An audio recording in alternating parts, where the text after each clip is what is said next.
Calvino, as Instituições da Religião Cristã, que recomendo a leitura a todos, uma obra grandiosa, uma maravilhosa. E depois a questão, né, de Genebra, né, ter se tornado esse grande centro de formação.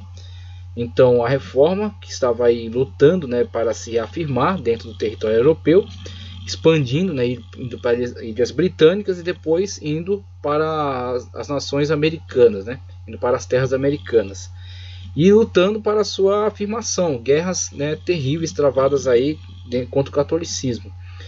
E dentro desse contexto temos Genebra como sendo um grande formador, né, de líderes, formador de grandes ministros que partirão para todas as terras da Europa e lá promoverão então esta fé a partir dessa perspectiva reformada, né, essa perspectiva reformada. Então, temos aí um grande centro de formação, uma grande coluna para a reforma protestante, né, sendo estabelecida aí em Genebra, né, por causa dessa dedicação à educação e também por assumir essa tarefa de uma educação pública, tá certo? Uma educação geral, uma educação para todos os integrantes da sociedade. Temos aí as tendências, né, da educação dentro da reforma protestante. Isso muitas das vezes não é mencionado, né? Então eu faço questão de fazer a leitura desse artigo aqui, comentar, porque muitas das vezes isso é simplesmente ignorado dentro de muitos meios escolares. Teodoro Beza, conforme citei, a adoção da reforma. Dessa escola originou-se toda uma elite culta que difundiu a reforma por toda a Europa, ao propor uma organização eclesiástica que articulasse diversos ministérios de diáconos, anciãos, pastores e doutores, ordenanças eclesiásticas de 1541. Calvino favorecia a promoção dos membros leigos. Cada igreja local deveria comportar fiéis relativamente instruídos. A ação social desenvolvida por Calvino em Genebra não se limitaria a uma ajuda material e espiritual aos pobres, doentes e inválidos, mas trataria também de sua instrução e formação profissional. Veja a diferença abissal que há entre um assistencialismo fatalista, né, entre um assistencialismo que é incentivado por muitos meios, ideologias políticas, e essa iniciativa para o engrandecimento, a formação e a capacitação do indivíduo.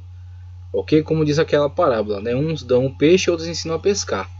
Então, quando você ensina a pescar, você está capacitando a pessoa ao seu autossustento e ao seu desenvolvimento, à sua iniciativa, à sua livre iniciativa. Com isso, nós temos o grande diferencial que isso vai resultar no mundo entre as nações desenvolvidas e as nações subdesenvolvidas. Claro, existem N fatores variáveis também, mas aí podemos destacar um fator muito importante, né, para explicar o desenvolvimento de algumas nações. Tá, ok? O humanista calvinista Martin Cordier, 1479-1564, professor de Neuchâtel, Lausanne e Genebra, criticou o ensino tal como conheceu na Universidade de Paris e defendeu uma pedagogia da aprendizagem do latim que fosse ao mesmo tempo mais ativa e mais ligada à espiritualidade. Conversação com o aluno, graus crescentes de dificuldade nos temas abordados, abertura para a graça divina. A visão cristã em relação a essa pedagogia também inclui a rejeição a todo tipo de violência.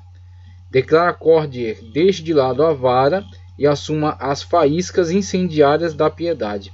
Seu famoso Colóquios, né, Colóquios de 1564, Lyon, ilustra bastante bem sua concepção pedagógica. Trata-se de um manual de conversações latinas que se inspira na vida cotidiana dos alunos e valoriza aqueles que obtêm bons resultados, além de lembrar sem cessar os fundamentos da fé cristã. A oração e a caridade são os melhores meios de lutar contra a ignorância, conforme explica o colóquio do número 66. Colóquios teve um sucesso considerável, sendo adotado não somente na maior parte das escolas protestantes, mas também com alguns retoques em escolas católicas. Essa obra oferece um belo exemplo de uma pedagogia de inspiração calvinista. Ok? Sebastian Castellion, que depois veio a ter algumas rusgas, né, com Calvino, mas foi também relevante nesse processo da educação reformada. 1515-1563, defensor da liberdade de consciência, publicou em Genebra em 1543 uma história abreviada da Bíblia para ensinar latim às crianças, Dialogues Sacris, Diálogos Sacros. Conheceu numerosas edições nos séculos XVI, XVII e XVIII. Os séculos XVII e XVIII seriam dominados por duas grandes personalidades da pedagogia protestante, o tcheco Comenius e o francês Oberlin,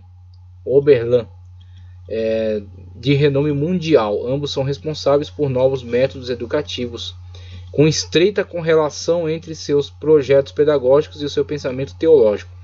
Já havia inclusive materiais pedagógicos de certas universidades desdenharem da obra de Oberlin. Então é interessante darmos aqui também um contraponto, né? Trazer um material referencial para nos ilustrar aqui, nos trazer mais esclarecimentos sobre a dedicação, sobre o empenho, né, desses grandes homens que trabalharam dentro da pedagogia, né, inspirados aí por essa reforma protestante e por esses ideais, né, que nortearam a reforma. Sola Gratia, Sola Fide, Solus Christo, Sola Escritura e Soli Deo Glória. Comenius, como está em tela, João Amós Comenius, 1592 a 1670, criador do sistema educacional que até hoje não foi superado, tá?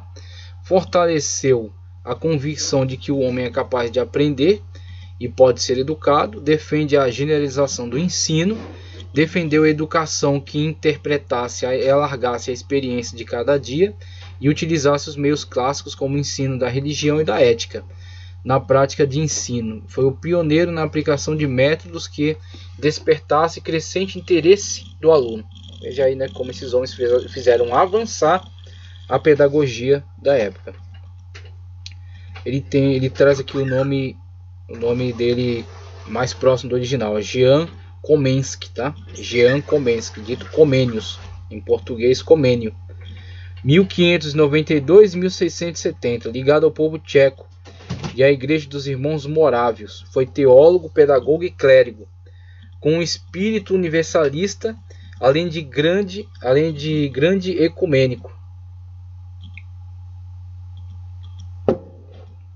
Comenius é um pensador do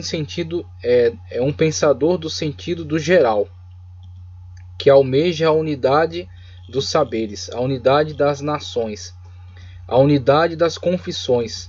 Seu projeto pedagógico rompe com os limites da época e zomba de fronteiras, como demonstram as duas obras mais importantes: Didática Magna, ou Tratado da Arte Universal de Ensinar Tudo a Todos, 1638, versão definitiva em 1657. Lisboa, Fundação Calouste Gulbenkian. E Escola Pansófica, Escola Pansófica mesmo. 1651. Um resumo dos conhecimentos universais com uma exposição de seus princípios mais fundamentais para torná-los acessíveis a todos os seres humanos. Então, ele trabalha fortemente nessa visão ecumênica, né, da destruição dessas fronteiras que foram estabelecidas ao longo desses embates, né, dessas guerras. Então ele ultrapassa essas fronteiras para incentivar um ensino universal, tá, ok? Então temos aí um grande avanço dentro essa pacificação, né, o caminho para essa pacificação. A Europa a Europa e o mundo de modo geral deve muito, né, a esses homens que tiveram essa coragem, que tiveram esse empenho. Estruturando ou reestruturando escolas em diversos países, Suécia, Hungria, etc. Comenius definiu uma pedagogia ativa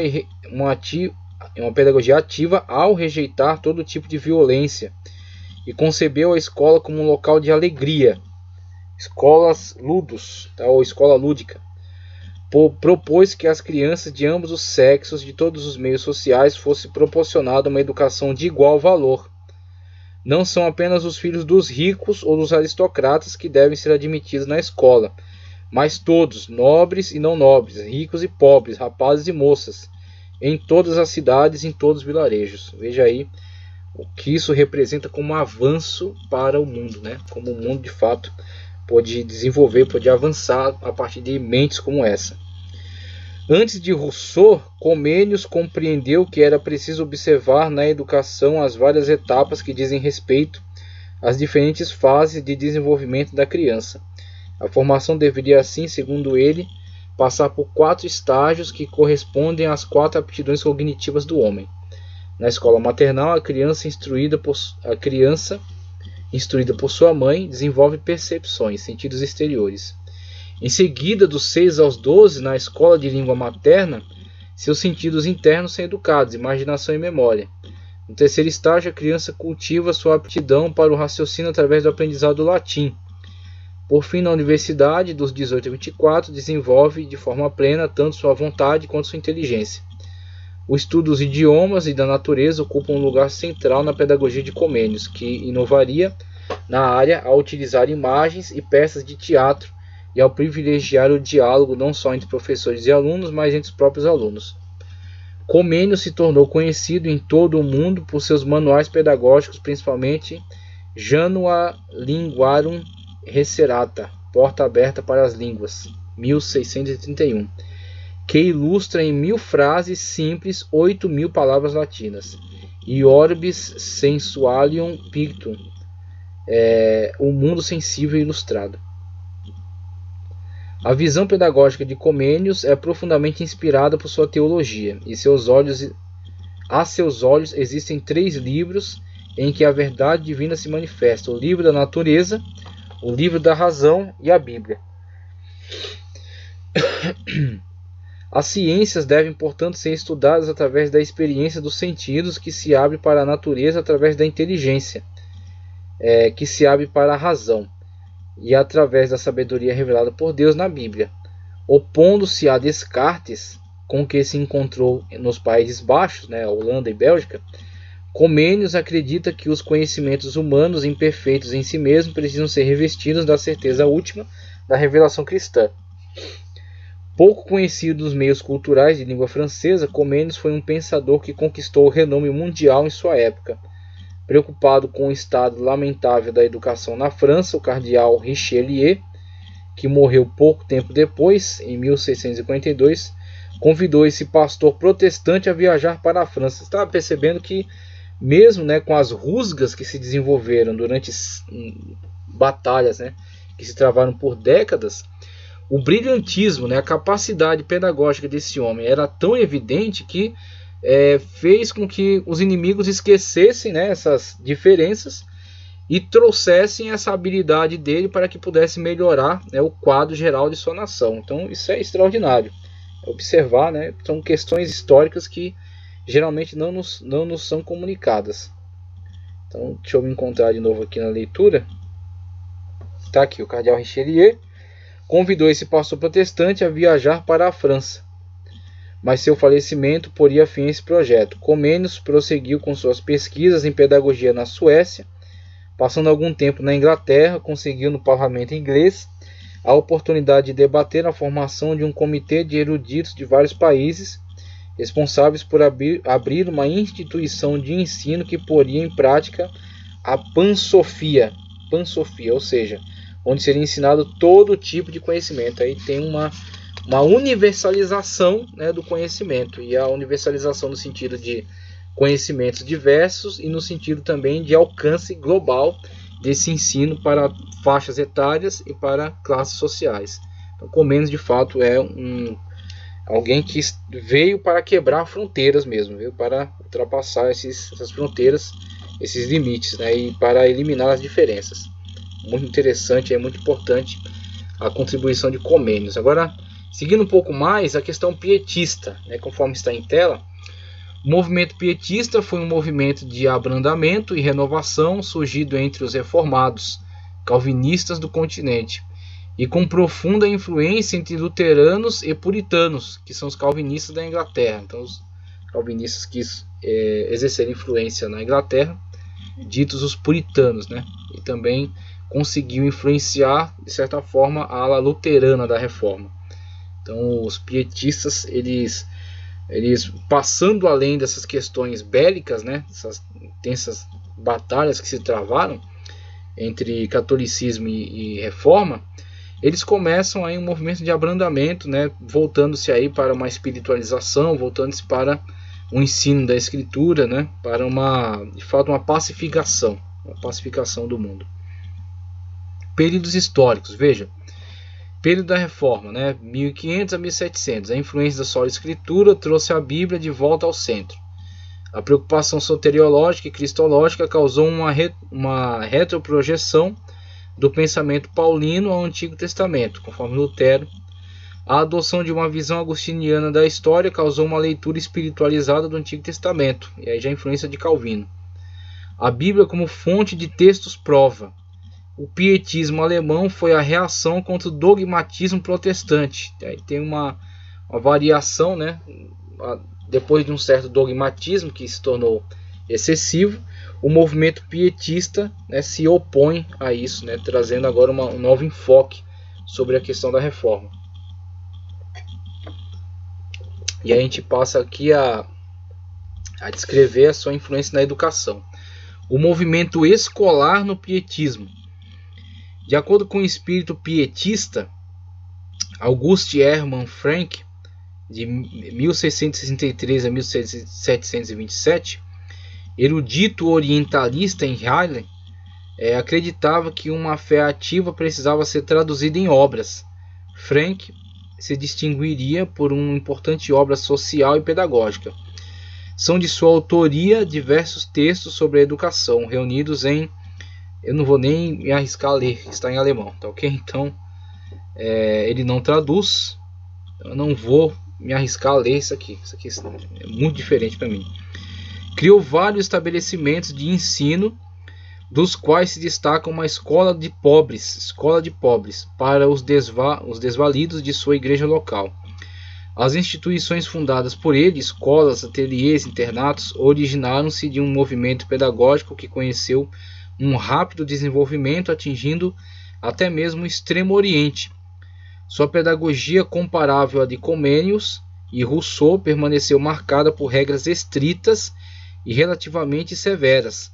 De modo geral, o pietismo se caracterizou não somente por obras sociais, mas também por iniciativas na educação.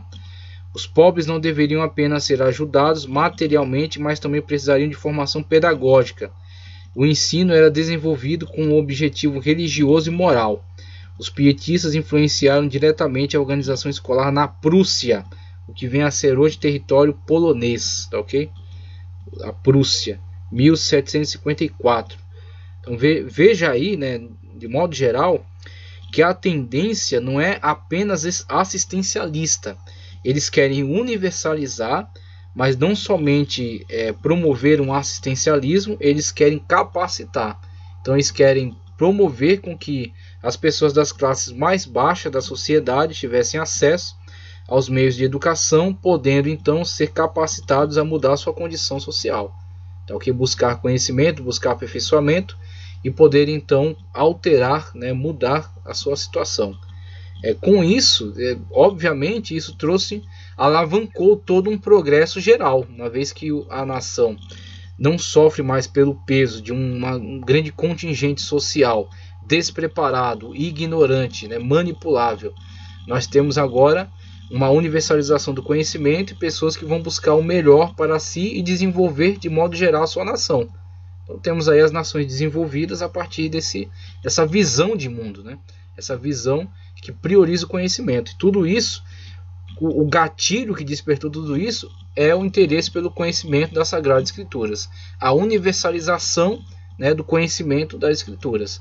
Para o conhecimento da Escritura, o interesse pelo conhecimento das letras. E aí temos aí o grande desenvolvimento, né, que isso proporcionou ao mundo. No mundo germânico, a tradição de um protestantismo ativo, tanto no plano social quanto no pedagógico, atravessaria o século XIX com Theodor Friedner, 1800 a 1864, e Johann Heinrich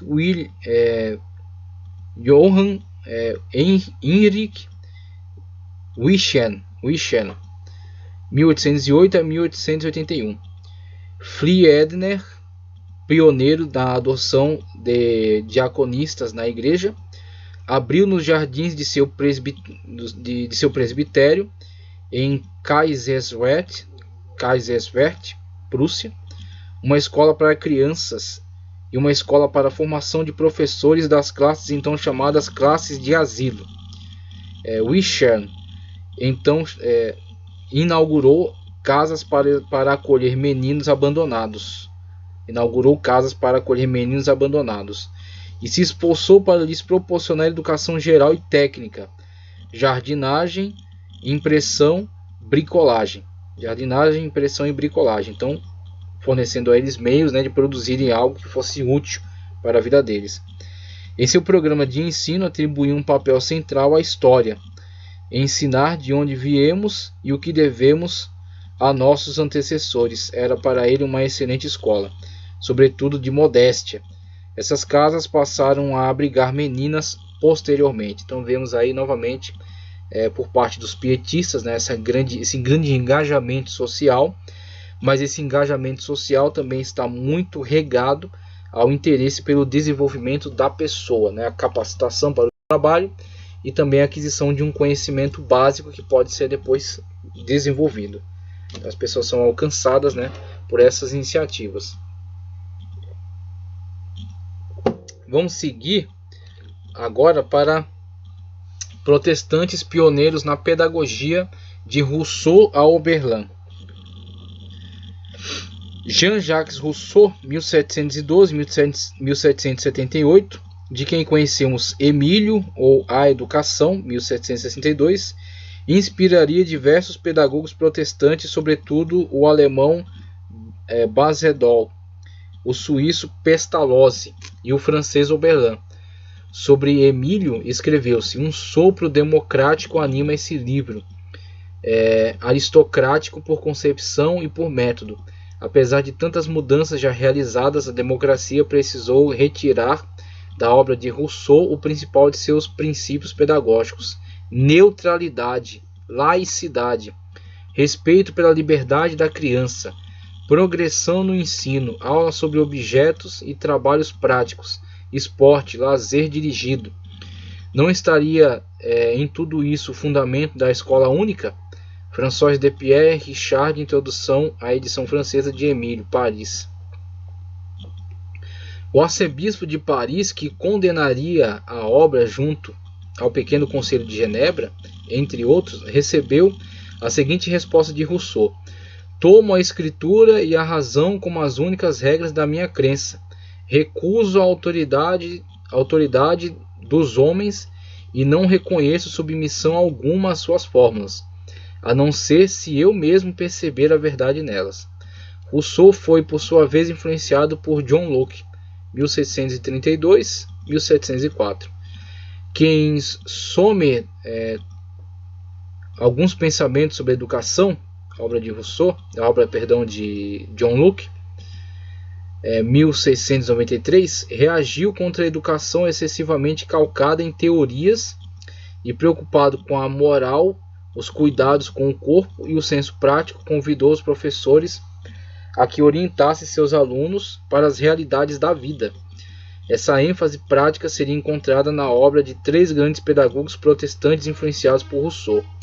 O primeiro, Johannes Bernhard Bazedol, de 1723 a 1790, pedagogo associado a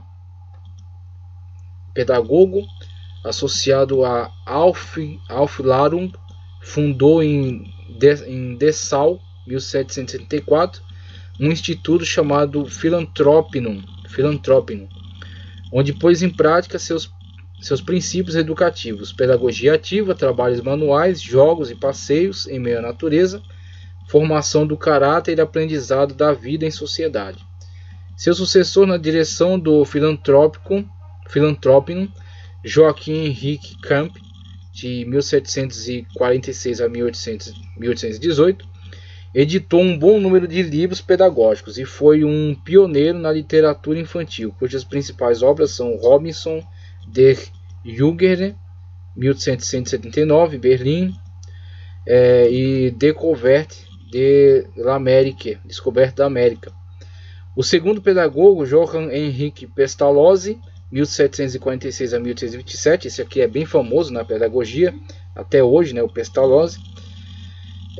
Pensamento e ação inspirados em Rousseau buscavam uma educação intuitiva, visando ao desenvolvimento progressivo das faculdades do ser humano. Concebeu um programa de formação profissional, principalmente em agricultura, em grande parte baseado na troca de conhecimentos, teórico que não se furtava a pôr a mão na massa. Abriu várias escolas na Suíça, onde colocou seus princípios em prática. Em sua obra Discursos à Nação Alemã, Fichte preconizou o uso de seu método. Com seu romance Leonard et Gertrude, em Livre pour le People, Leonard e Gertrude, um livro para o povo. Pestalozzi divulgou suas ideias a uma ampla audiência. Quando Jean-Frédéric Oberlin, 1740-1826, pastor de Ban-de-la-Roque, na Alsácia, sua obra educativa, muito original, tornou-se bastante famosa. Dedicou-se sobretudo aos problemas escolares, seguindo o exemplo do pastor Jean-Georges Stuber, 1722-1797, seu predecessor. Stuber publicou Alfabeto Metódico, Estrasburgo, que seria adotado pelas escolas por várias gerações, e criou a primeira biblioteca pública. Veja só, hein? Então, o preceptor aqui de Oberlin, Stuber, criou a primeira biblioteca pública, né? Veja aí os marcos colocados na história, né? E como eles foram extremamente relevantes e até hoje são muito importantes para a sociedade de modo geral, a sociedade do conhecimento. E foram estabelecidos, né, pela graça de Deus, por esses grandes homens que de fato abriram suas mentes, foram inspirados e tiveram uma ação, tomaram uma atitude em prol, né, do bem da sociedade de modo geral, por meio da promoção da educação. Então, abriu a primeira biblioteca pública, né? Temos aí Stuber, Jean-Georges Stuber. Inspirando-se na iniciativa de Sarah Banzer, jovem criada que ensinava tricô às crianças de seu vilarejo e lhes transmitia o que sabia, Oberlin instituiu nos povoados de sua igreja as condutoras da primeira infância. Essas salas aquecidas com aulas de tricô estão na origem dos jardins de infância e das escolas maternais. E aí, quando eu vi a única citação que eu vi de Oberlin em algum curso de pedagogia, uma faculdade e uma universidade daqui de São Paulo, a única coisa que eu vi mencionar é que Oberlin ensinava tricô às crianças, mas mencionar desta forma é com certeza fazer vista grossa a grande iniciativa e o propósito que estava no foco, né, dessa ação desse grande educador. Então ele via aí uma possibilidade de se retirar essas crianças, né, do estado em que estavam de abandono e lhes proporcionar algum meio, né, de aprendizado e sustento e proteção, né, contra as diversas mazelas da sociedade. Então essa na verdade foi uma grande estratégia, né, essa estratégia que ele na verdade enxergou na iniciativa de uma jovem criada, né, que já atuava dessa maneira, e ele passa então a divulgar, né, a incentivar, a promover esse tipo de iniciativa. Leitor de Comênios e de Rousseau, discípulo de Bazedol, Oberlin desejava não somente a escolarização das crianças, mas também tornar o estudo algo vibrante para os pequenos, graduando as dificuldades, acrescentando a educação física ao programa e adotando atividades de socialização.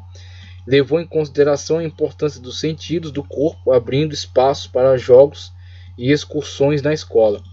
Por sua crença de que a escola é para todos e por seus cuidados pedagógicos, Oberlin, eu estou lendo Oberlin, não sei se seja Oberlin a leitura, então não faço ideia de como seja a pronúncia, acredito que seja Oberlin. Pertence à grande corrente dos pedagogos da escola do povo, ao lado do suíço Pestalozzi, né, e seu contemporâneo. No momento em que a convenção se envolvia no estabelecimento de uma educação nacional, em 1794, o abade Gregório citou como exemplo da obra escolar dos pastores Stuber e Oberlin. Na resposta dada à convenção, Oberlin apresentou explicações úteis sobre seus métodos e suas ferramentas pedagógicas. Essas boas moças, instruídas por mim e minha esposa, mostram a seus